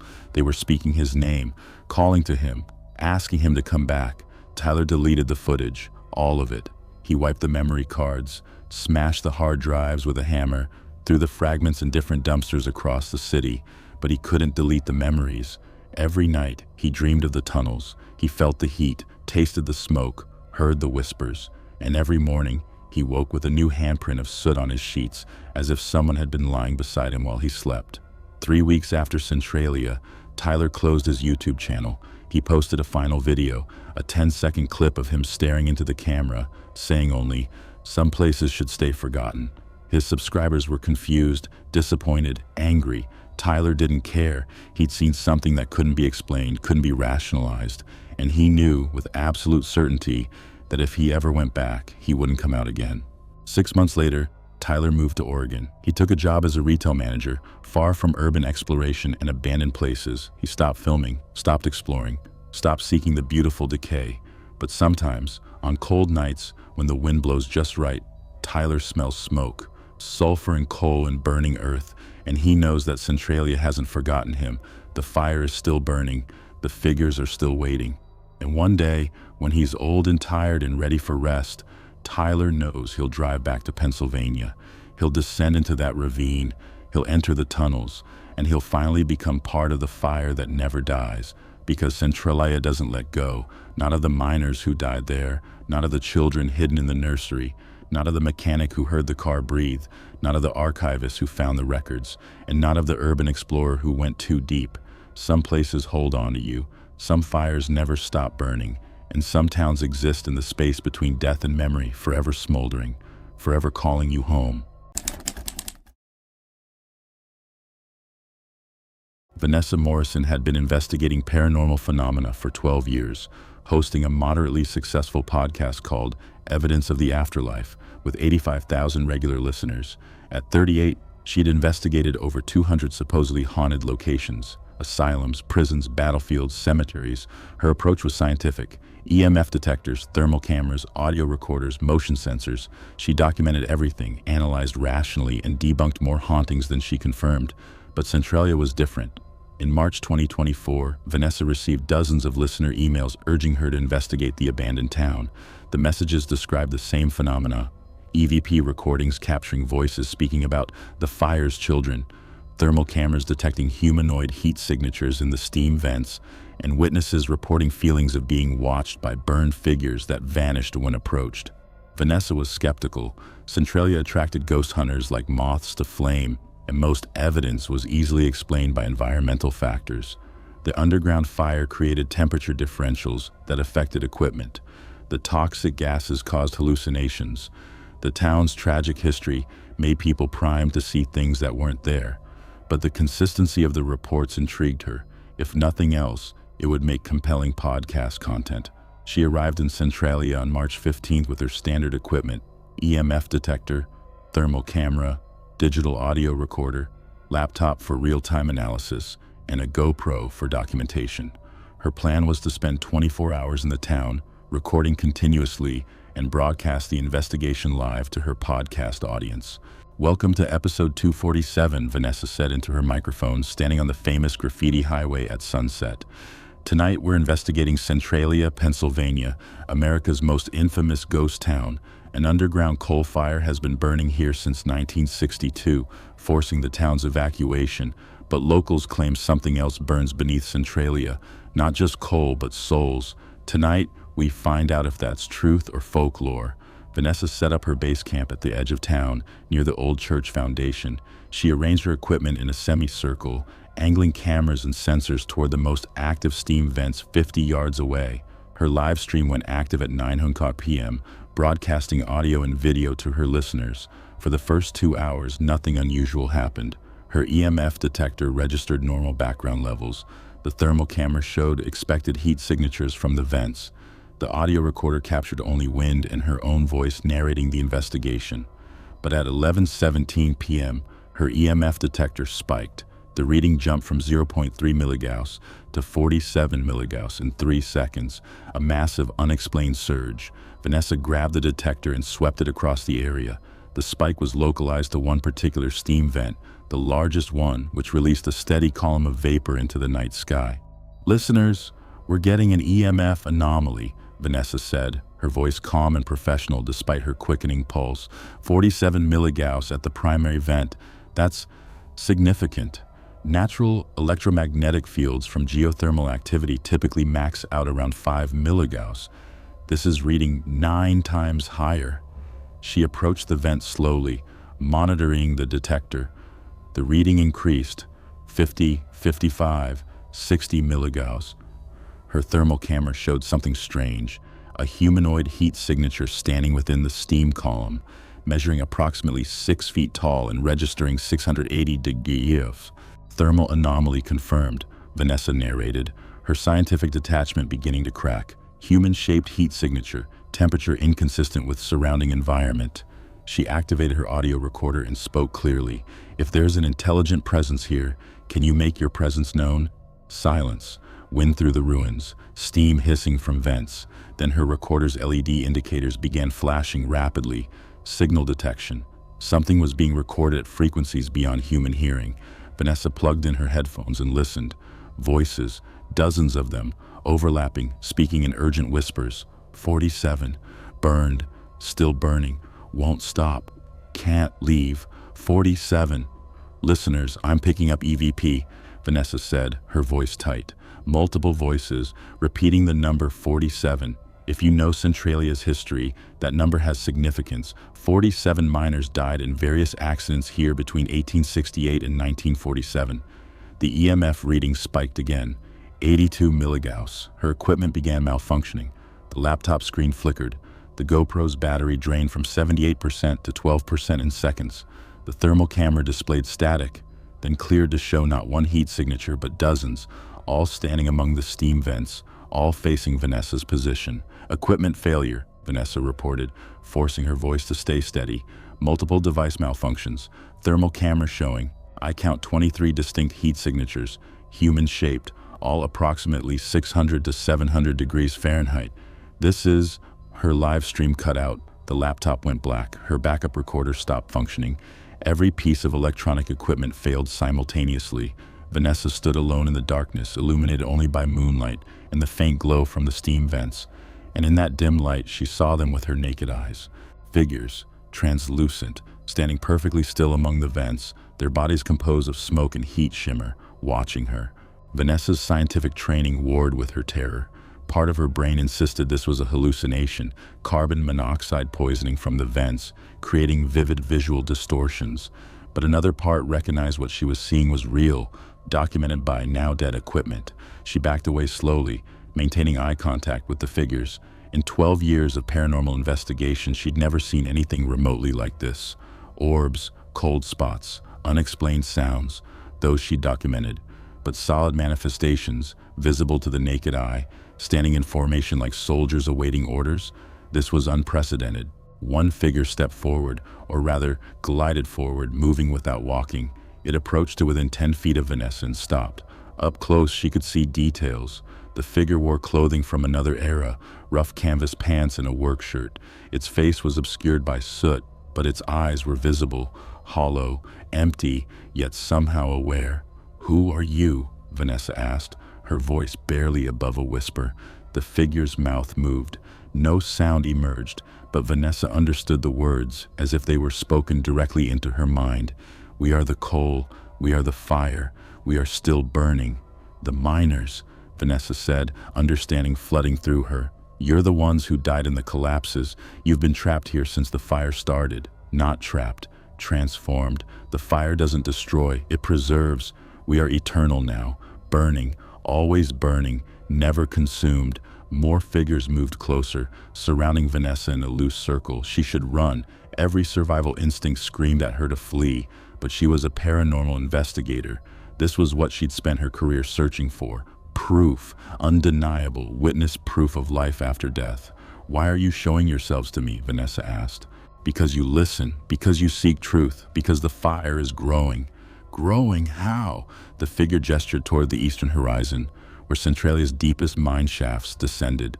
"The fire spreads through the coal seams, miles every year. Soon it will reach Ashland, then Shenandoah, then Pottsville, and everywhere the fire goes, we go. Collecting, transforming, adding to our number." Vanessa's blood ran cold. "You're spreading the fire deliberately. We don't control it. We are it, and it hungers, always hungers, for coal, for oxygen, for life." The figures moved closer, tightening the circle. Vanessa's fear spiked into full panic. "I need to leave. I have to warn people. No one will believe you. Your equipment failed. You have no evidence, only your words. And words are smoke. They dissipate, they fade. Then why tell me?" The figure tilted its head. "So you understand what's coming, so you can choose." "Choose what?" "Join us now, while you're still alive. Become part of the fire willingly. Or wait until the fire reaches your home, years from now, and join us then." Vanessa broke through the circle and ran. She abandoned her equipment, her base camp, everything. She sprinted through the ruins toward her car, parked a quarter-mile away, her lungs burning from exertion and toxic air. Behind her, she heard no pursuit, just a sound like wind through underground tunnels, or like dozens of voices whispering her name. Vanessa reached her car, started the engine, and drove until Centralia disappeared in her rearview mirror. She didn't stop until she reached a motel in Bloomsburg, where she locked herself in a room and tried to process what had happened. She had no evidence. Her equipment was either destroyed or left behind. Her live stream had cut out before the manifestations began. She had no recordings, no photographs, no data, only her own testimony. And in the paranormal investigation community, testimony without evidence was worthless. 2 days later, Vanessa returned to Centralia to retrieve her gear, or what was left of it. The equipment was there, but completely non-functional. The laptop's hard drive was corrupted beyond recovery. The thermal camera's sensor was burned out. The audio recorders contained only white noise. But on the GoPro's damaged SD card, Vanessa found one intact file, a 47-second video, time-stamped 11:17 p.m., the moment the EMF spike occurred. The footage showed the steam vents clearly, and standing among them, barely visible but undeniably present, were the figures, dozens of them, watching the camera, watching Vanessa.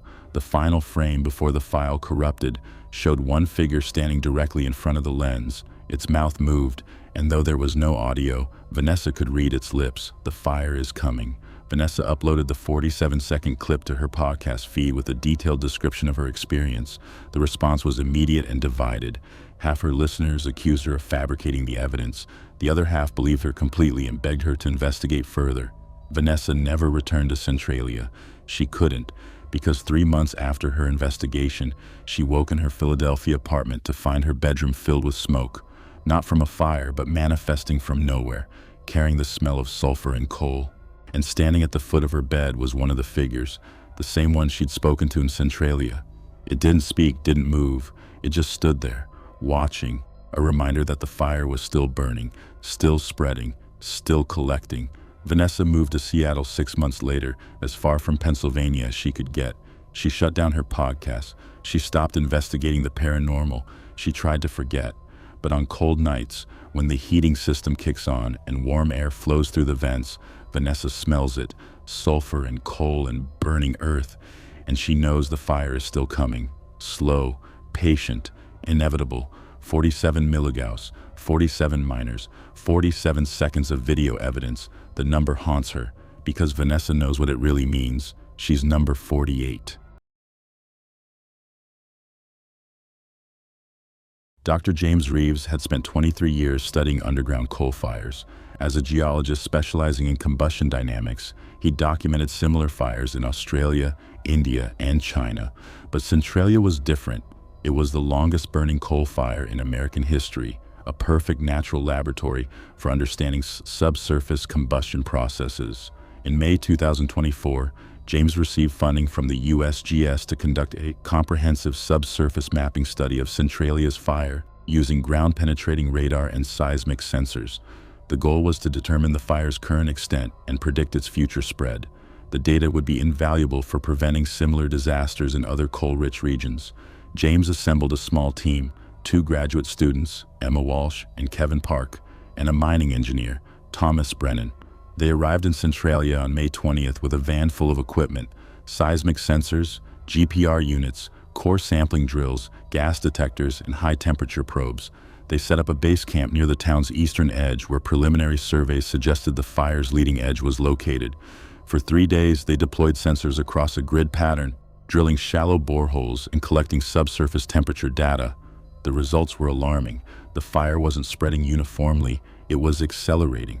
Temperature readings showed the combustion front was advancing at twice the rate documented in previous studies, and it was moving toward Ashland, the nearest populated town.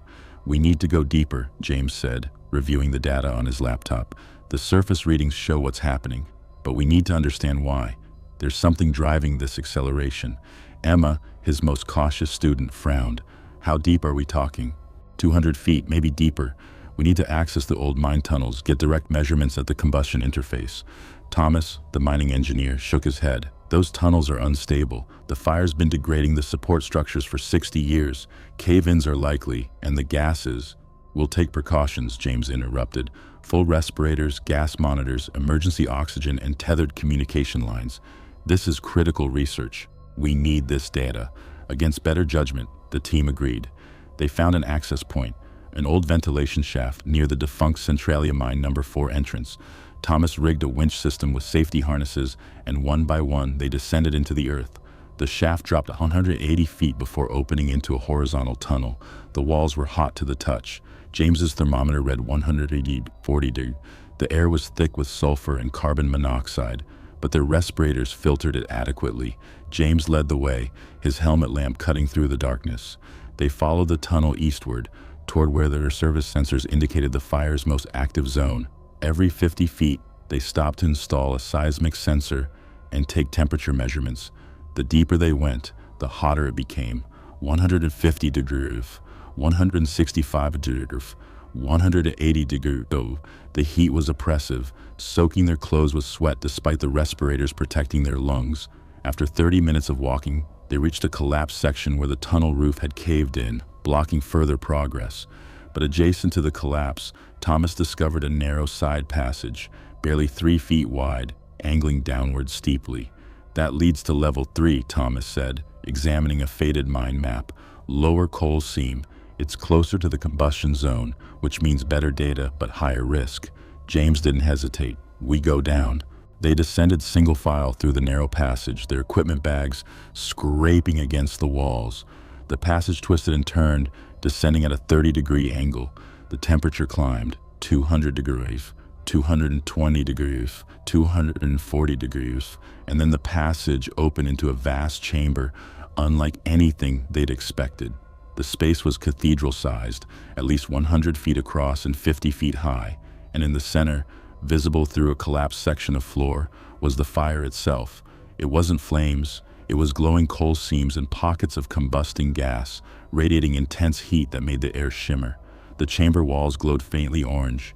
The temperature here was easily 300 degrees, approaching the limit of human tolerance even with protective gear. James set up his equipment with shaking hands, awe overriding his fear. This was incredible. Direct access to an active combustion zone. The data they'd collect would be groundbreaking. But as he worked, Kevin noticed something odd. "Dr. Reeves, there are marks on the walls." James looked up. Kevin was right. The chamber walls were covered with scratches, thousands of them, carved into the stone in overlapping layers. Some looked old, barely visible. Others appeared fresh. Emma approached one section and examined the marks closely. "These aren't random, they're tally marks. Someone was counting something." Counting what? Kevin asked. Thomas, examining a different wall, called out, "There's writing here. Words." They gathered around. Scratched into the stone, barely legible, were phrases. Day 412, fire spreads. Oxygen decreases, still alive. Day 673, lost track of time. Heat constant, no escape. Day 891, others are here now. In the smoke, they speak in crackles. "Someone was trapped down here," Emma whispered, horrified. "For years." James's scientific mind tried to rationalize it. Must be from the 1960s when the fire first started, miners who got cut off during evacuation. But Thomas pointed to another message scratched higher on the wall. 2019, we are the fire now. We don't need food. We don't need water. We just burn. 5 years ago. The implications hung in the superheated air. Someone had been down here recently, was possibly still down here. "We're leaving," Emma said firmly. "This is wrong. Someone needs to know about this." But before they could turn back, they heard it. Movement. Not from the passage they'd entered, but from another tunnel branching off the chamber, a deeper passage, one that descended toward the heart of the fire. Footsteps, multiple sets, approaching slowly. Thomas unholstered his flashlight and aimed it at the tunnel entrance. Figures emerged from the darkness. 3 of them, men based on their build, dressed in torn, charred clothing. Their skin was blackened, cracked like overcooked meat, but they were moving, walking, alive in some impossible way.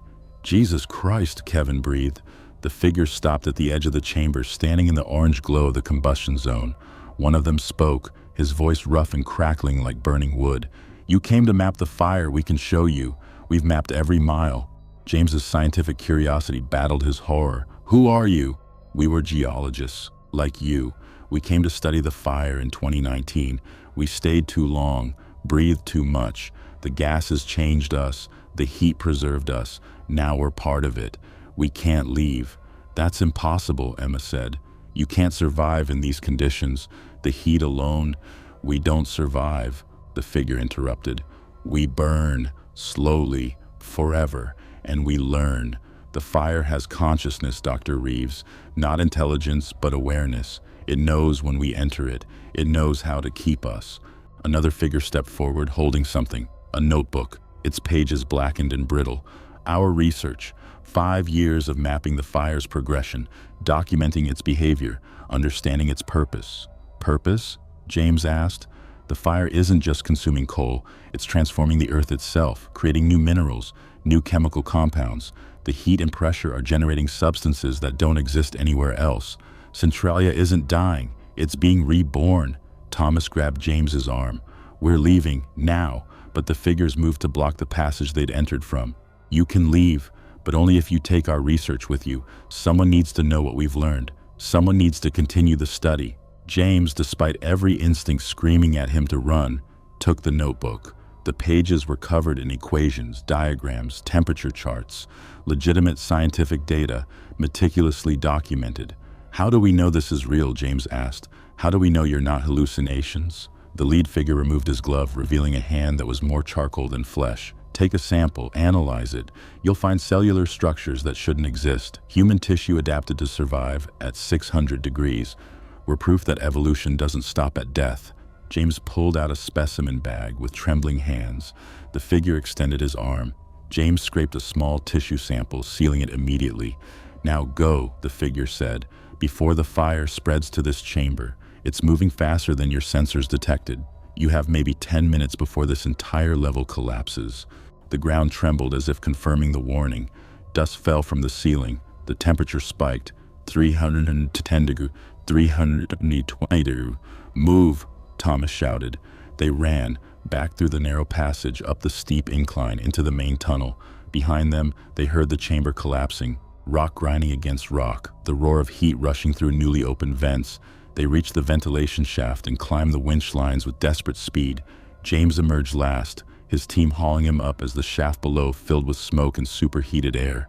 They collapsed on the surface, gasping, their protective gear smoking from residual heat.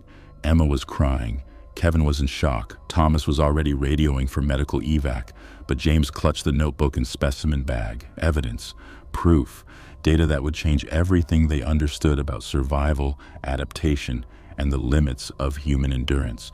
The tissue sample was analyzed at 3 independent labs. The results were consistent and impossible. Human cells with heat-resistant proteins, similar to extremophile organisms, found in deep-sea thermal vents. The DNA was human but modified, by mutation, by adaptation, or by something else entirely. The notebook's data was equally revolutionary.